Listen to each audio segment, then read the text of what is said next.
الحمد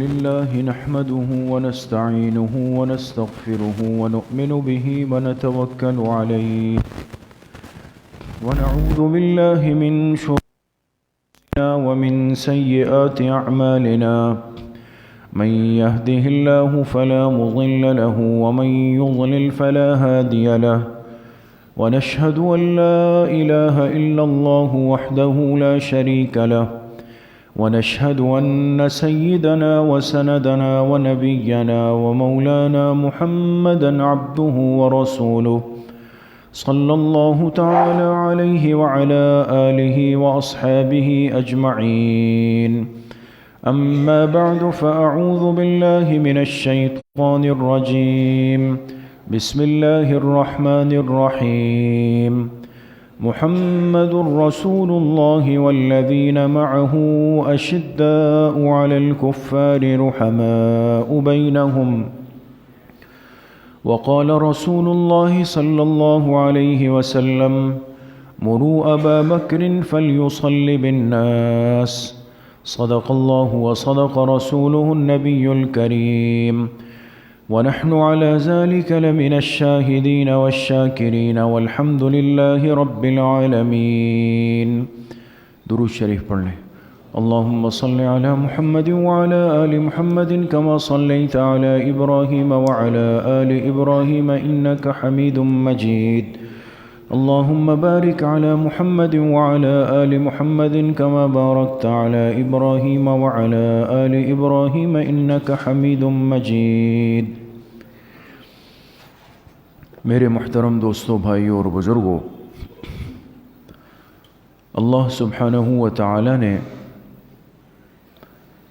اس امت کی حفاظت فرمائی، اس امت کو محفوظ فرمایا اپنے آخری پیغمبر جناب رسول اللہ صلی اللہ علیہ وسلم کے مبارک دین کے لیے. اس امت تک دین محفوظ شکل میں منتقل ہوا ہے، اور حضور علیہ السلام تک دین وحی کے ذریعے سے پہنچا، تو اس وحی کے ذریعے کی بھی اللہ پاک نے حفاظت فرمائی.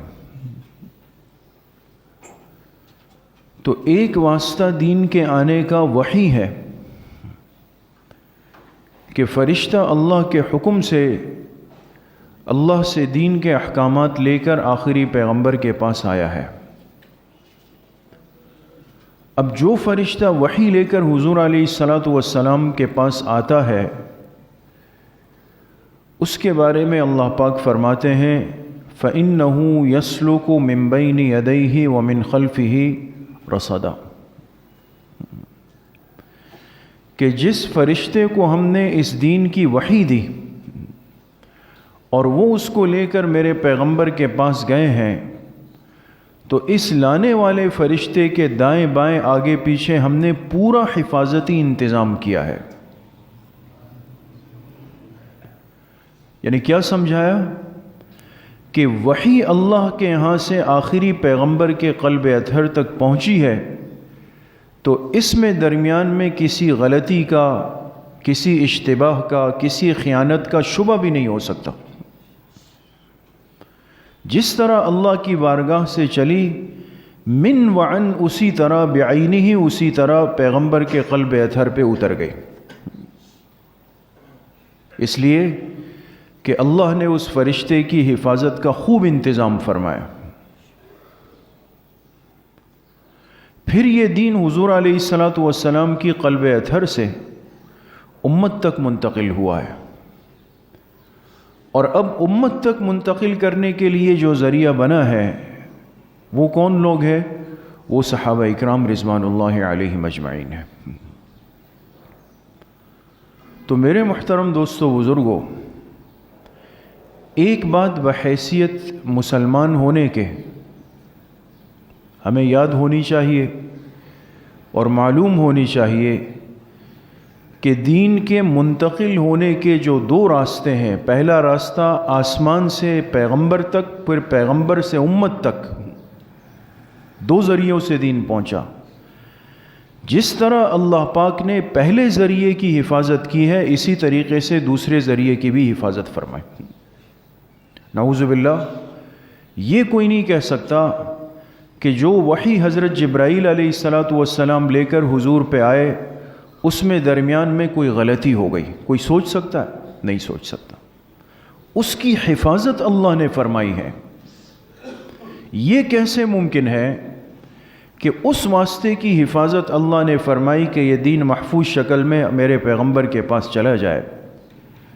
تو یہ کیسے ایک مسلمان سوچ سکتا ہے کہ یہ دین پھر پیغمبر کے دل سے امت تک گیا اور منتقل کرنے والی جو جماعت منتخب ہوئی وہ صحابہ اکرام اس میں خیانت کر سکتے ہیں؟ ان صحابہ نے بھی اس دین کو حضور سے لے کر امت تک جو منتقل کیا تو اس کی الف اور یا تک کی حفاظت فرمائی۔ اس لیے حدیث پاک میں آتا ہے، جناب رسول اللہ صلی اللہ علیہ وسلم نے فرمایا، ان اللہ اختار لی اصحابی، یہ جو صحابہ میرے پاس آئے ہیں یہ کوئی اتفاقی بات نہیں ہے کہ کوئی اسلام لے آیا تو میرے صحابی بن گئے۔ فرمایا اللہ نے میرے لیے میرے صحابہ کو خود منتخب فرمایا۔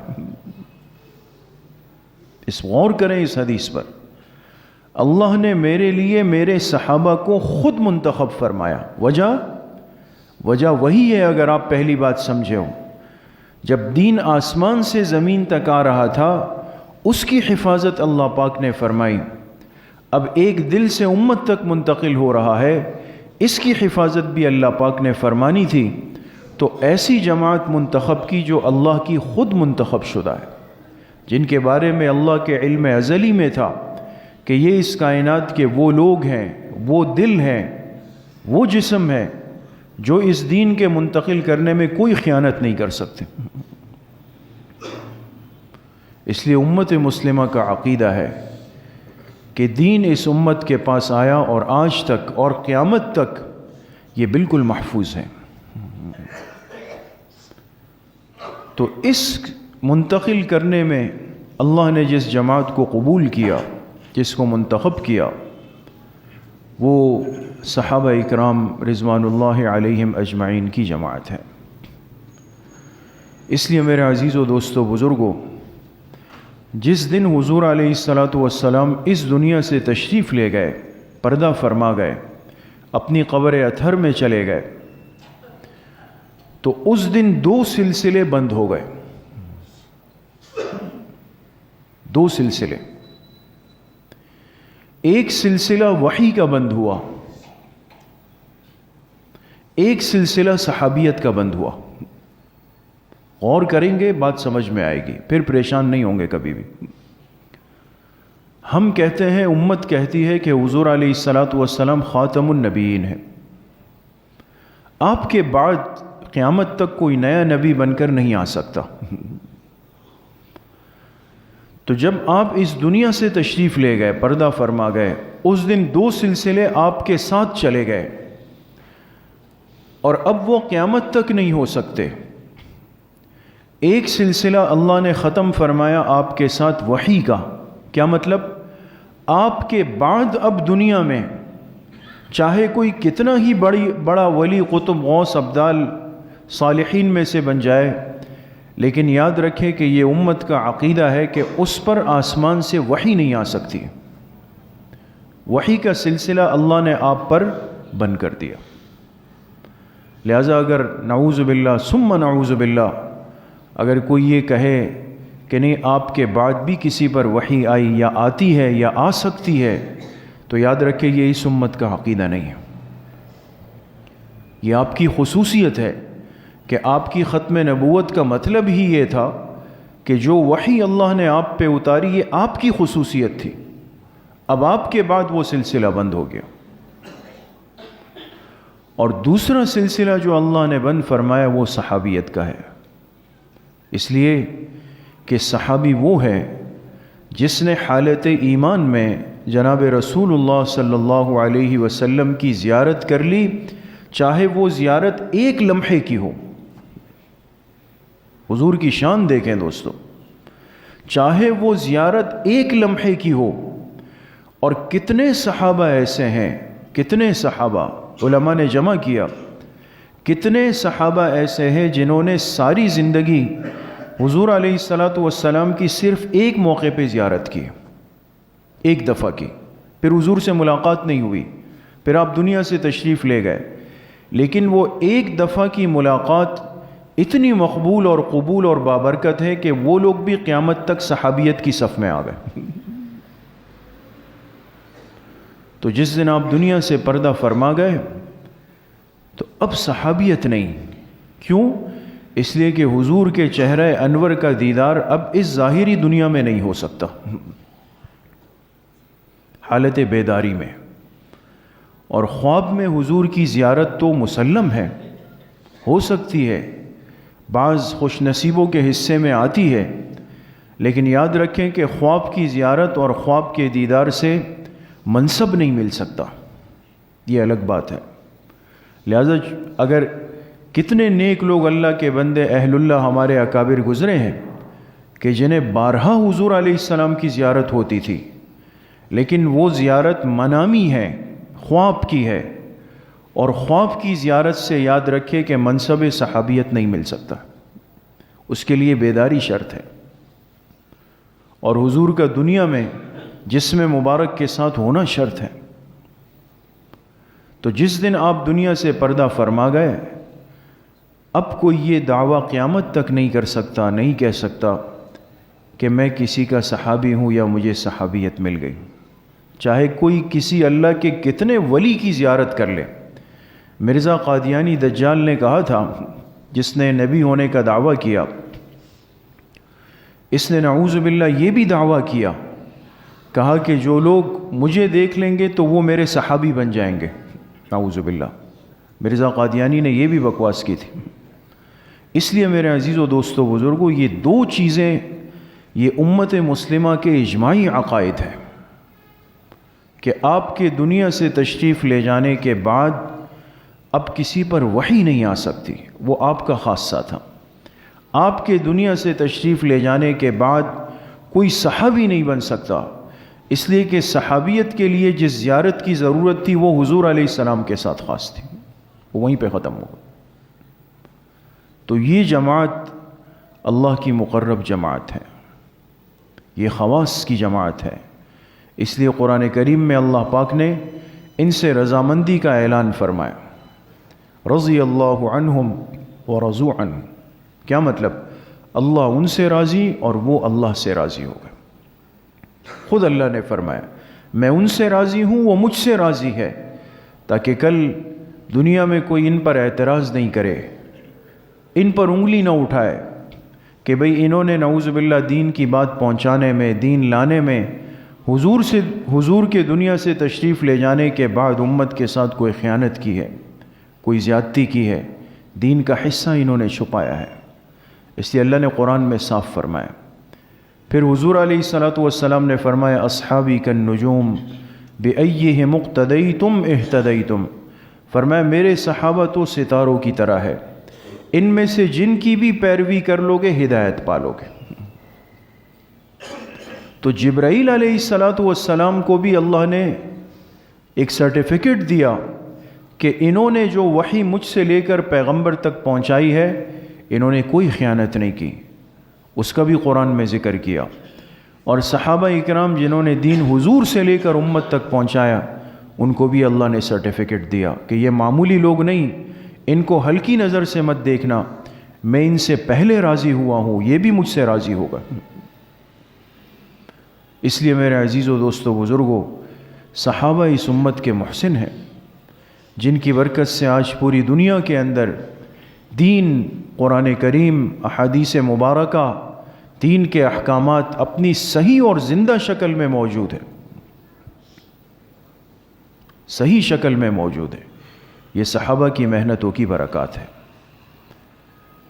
تو ایسی جماعت کو انسان اپنا محسن جب سمجھتا ہے، ان کی قربانیوں کو دیکھتا ہے، ان کی زندگیوں کو پڑھتا ہے، سمجھتا ہے، تو پھر ان جیسا بننے کی کوشش بھی کرتا ہے.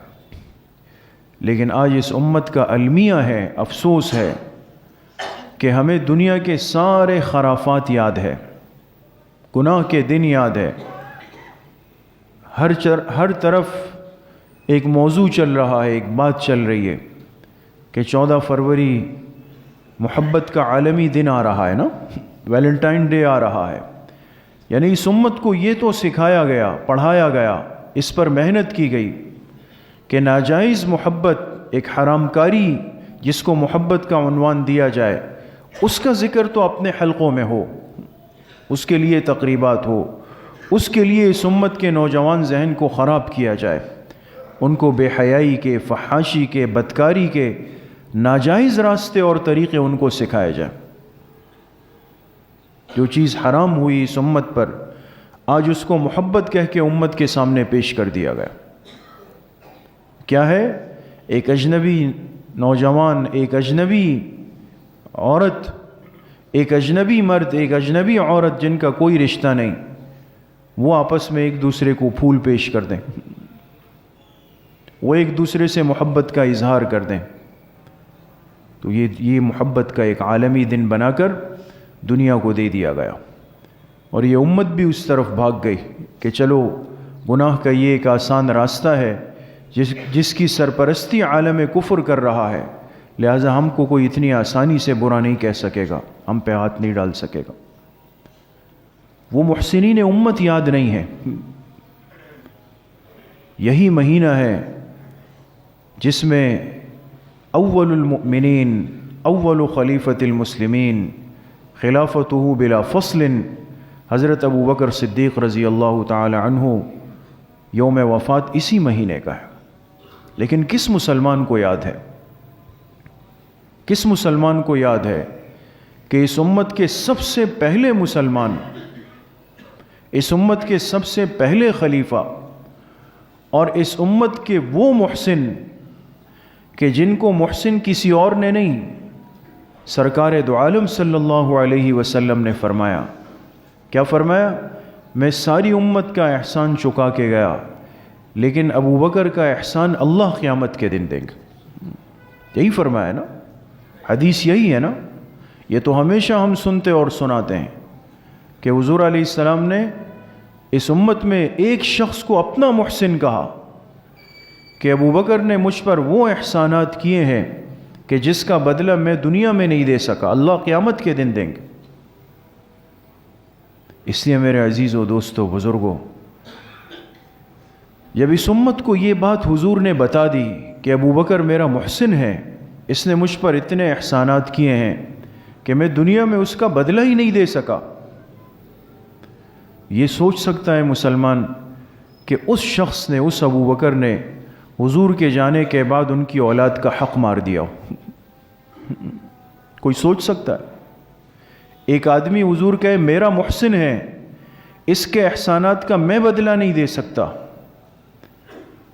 کیا اس شخص سے یہ ممکن ہے کہ وہ محبوب کائنات کے دنیا سے جانے کے بعد ان کی اولاد کا، حضرت فاطمہ کا حق مار دے؟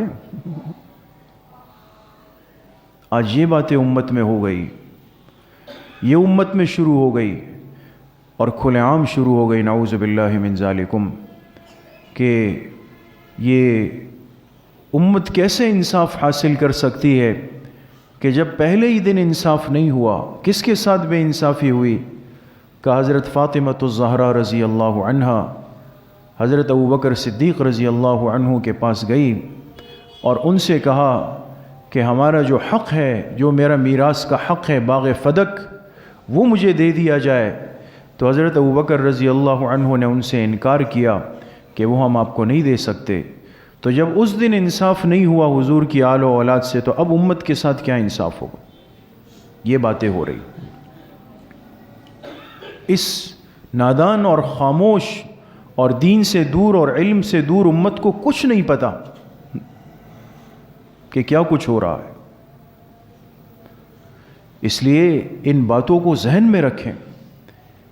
ایک آدمی جب حضور کا اتنا محسن ہو، حضور کا اتنا وفادار ہو، حضور پہ جان نثار کرنے والا ہو، وہ ایک باغ کے لیے حضور سے غداری کر لے، حضور سے خیانت کر لے؟ حقیقت کیا ہے؟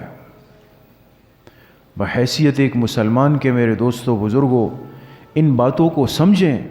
یہ ہمارا دین ہے، زندہ دین. لیکن ہمیں کسی نے جو کہہ دیا، ہم نے جو سن لیا، ہمارے پاس اس کا نہ کوئی حل ہے نہ کوئی جواب ہے، کچھ بھی نہیں ہے ہمارے پاس. بخاری شریف میں روایت ہے، بخاری شریف میں روایت ہے، جناب رسول اللہ صلی اللہ علیہ وسلم نے فرمایا نحن معشر الانبیاء لا نورث ما ترکناہ صدقۃ. فرمایا ہم جو انبیاء کی جماعت ہے، انبیاء کی جماعت، ہمیں اللہ نے ایک خصوصیت دی ہے. وہ کیا ہے؟ فرمائے لا نورث، ہم اپنے پیچھے مال کی میراث چھوڑ کر جاتے ہی نہیں. ہم مال کو میراث کے طور پہ نہیں چھوڑتے.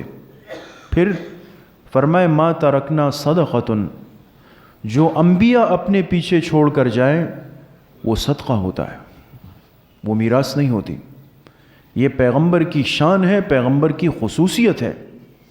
یہ تو عام امتی ہے کہ اس کا مال میراث بن کے اس کی اولاد کو، اس کا مال میراث بن کے اس کی اولاد کو. ہر آدمی اس کے لیے منتظر بیٹھا ہوا ہے کہ مجھے اپنے بڑے کی یہ چیز مل جائے. لیکن اللہ نے اپنے پیغمبروں کو اس سے پاک رکھا ہے. ان کا مال میراث نہیں بنتا، وہ صدقہ بن جاتا ہے. اس لیے خیبر کے اندر ایک باغ تھا جو یہود سے قبضہ کیا گیا غزوہ خیبر میں، اور جب غزوہ خیبر کے مال غنائم تقسیم ہوئے تو یہ باغ جناب رسول اللہ صلی اللہ علیہ وسلم کو ملا آپ کے حصے میں. چونکہ وہ علاقہ اس کا نام فدق تھا تو یہ باغ مشہور ہو گیا باغ فدق کے نام سے. وہ آپ کے حصے میں آیا. جب آپ جس دن دنیا سے تشریف لے گئے اور اس امت کا امام بنا کر گئے کن کو؟ سیدنا ابو بکر صدیق رضی اللہ عنہ کو. ان کو اپنے مصلی کا امام بنا دیا. اس امت کی خلافت ان کے پاس آ گئی. تو جب ان کے پاس آئی تو وہ حضور کے سب سے مقرب ہے، سب سے قریب ہے. ان کو سب سے زیادہ علم تھا کہ اس امت کو کیسے سنبھالنا ہے. تو خاتون جنت سیدنا حضرت فاطمہ الزہرا رضی اللہ تعالی عنہا تشریف لائی آپ کی خدمت میں اور فرمائے کہ ہمارے پاس جو باغ فدق تھا حضور علیہ الصلوۃ والسلام کا، تو آپ تو دنیا سے تشریف لے گئے اور آپ کی اولاد میں سوائے میرے اب کوئی نہیں ہے، اس لیے کہ 3 بیٹیاں حضور کی حیات میں دنیا سے تشریف لے گئی. 3 بیٹیاں، صرف حضرت فاطمہ حیات ہے. تو مجھے میری میراث کا حصہ دیا جائے، اس لیے کہ ان کو علم نہیں تھا کہ پیغمبر علیہ الصلوۃ والسلام کیا فرما چکے. ان کو لگا کہ یہ فدق ہماری میراث ہے. تو حضرت ابوبکر صدیق رضی اللہ عنہ نے یہی روایت پڑھی جو میں نے آپ کے سامنے پڑھی بخاری شریف کی. آپ نے فرمایا کہ حضور کا ارشاد ہے کہ ہم انبیاء کی جماعت مال کو میراث میں چھوڑتے ہی نہیں، وہ تو صدقہ ہے. یہ سن کر حضرت فاطمہ رضی اللہ عنہ خاموش ہو کے چلی گئی.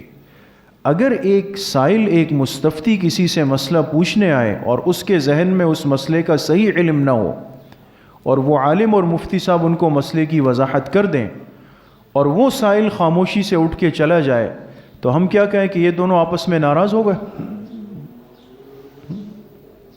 ان کی آپس میں لڑائی ہو گئی. مفتی صاحب نے جواب تو وہ دینا ہے جو دین کا ہے. آنے والے سائل کا علم نہیں ہے تو ان کی درستگی فرما دی.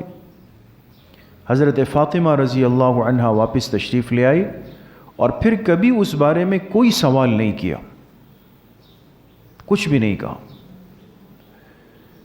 تو میرے عزیز و دوستو بزرگوں، حضور کی میراث کا شرعی حکم یہ ہے. اور اس سے بڑھ کر ایک دلچسپ بات آپ سے عرض کریں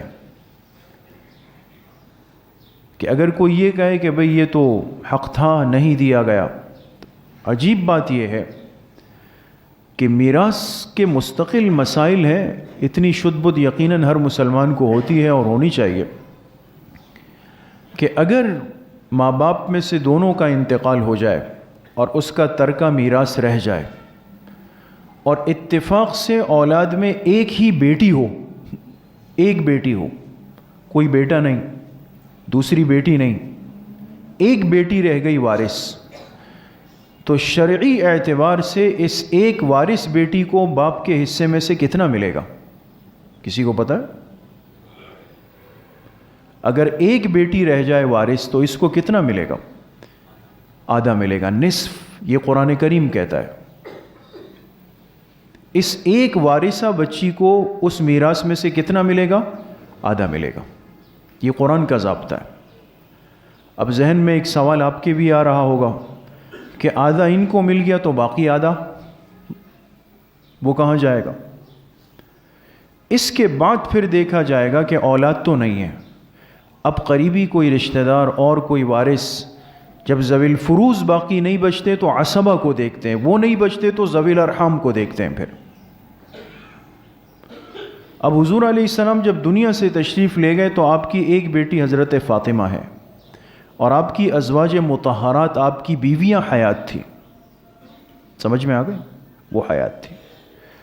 اب میراث کی تقسیم اگر آپ سے کوئی پوچھیں کہ ایک شخص کا انتقال ہوا، ورثہ میں ایک بیٹی ہے اور ورثہ میں ان کی بیوائیں بچ گئی ہیں، تو ترتیب یہ بنے گی کہ آدھا حصہ بیٹی کو، باقی 8واں حصہ لے کر کے ان بیواؤں میں تقسیم کیا جائے گا۔ کتنا حصہ؟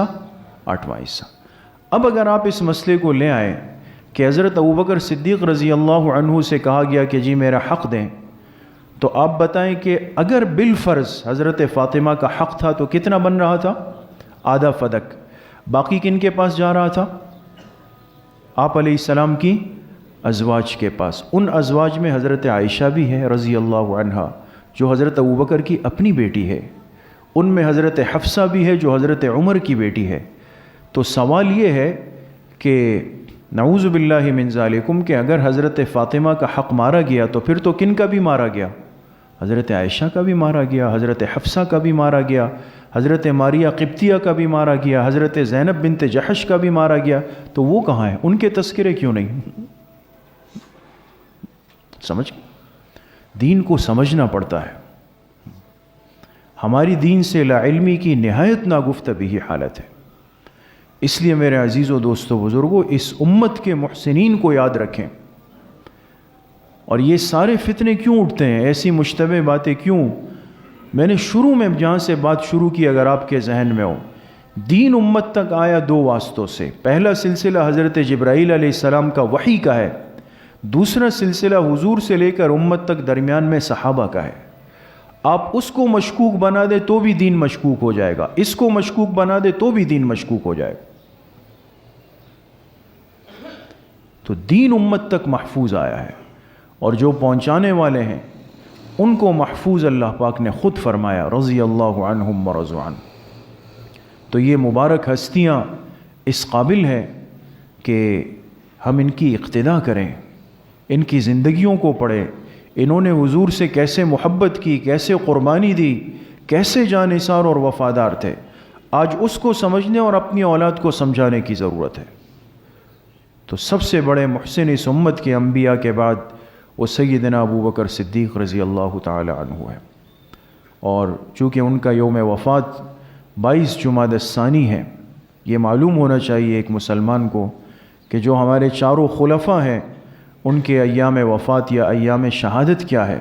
بڑوں کے تذکروں سے ان کی عظمت دلوں کے اندر پیدا ہوتی ہے۔ اللہ پاک مجھے بھی آپ سب کو صحیح عمل کی توفیق نصیب فرمائے۔ الحمدللہ رب العالمین، والصلاة والسلام على سید الانبیاء والمرسلین سیدنا و مولانا محمد وآلہ واصحابہ اجمعین۔ یا اللہ یا ارحم الراحمین، ہمارے صغیرہ کبیرہ ظاہراً باطناً ہر طرح کے گناہوں کو معاف فرما دے۔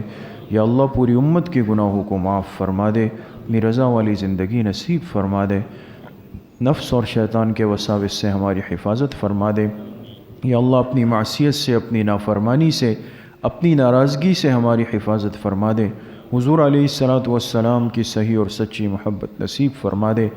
جتنے بیمار گھروں میں ہے، اسپتالوں میں ہے، یا اللہ سب کو شفائے کامل عاجل نصیب فرما دے۔ جتنے پریشان حال ہے، جس قسم کی پریشانیاں ہیں، سب کی پریشانیوں کو ختم فرما دے۔ جتنے مرحومین مرحومات دنیا سے جا چکے ہیں، سب کی مغفرت فرما دے۔ ہم سب کا خاتمہ بالایمان و بالخیر نصیب فرما دے۔ ہماری دعاؤں کو اپنے فضل و کرم سے، فضل و رحمت سے اپنی بارگاہ میں قبول اور منظور فرما دے۔ وصلی اللہ وسلم علی نبینا محمد وآلہ واصحابہ اجمعین برحمتہ۔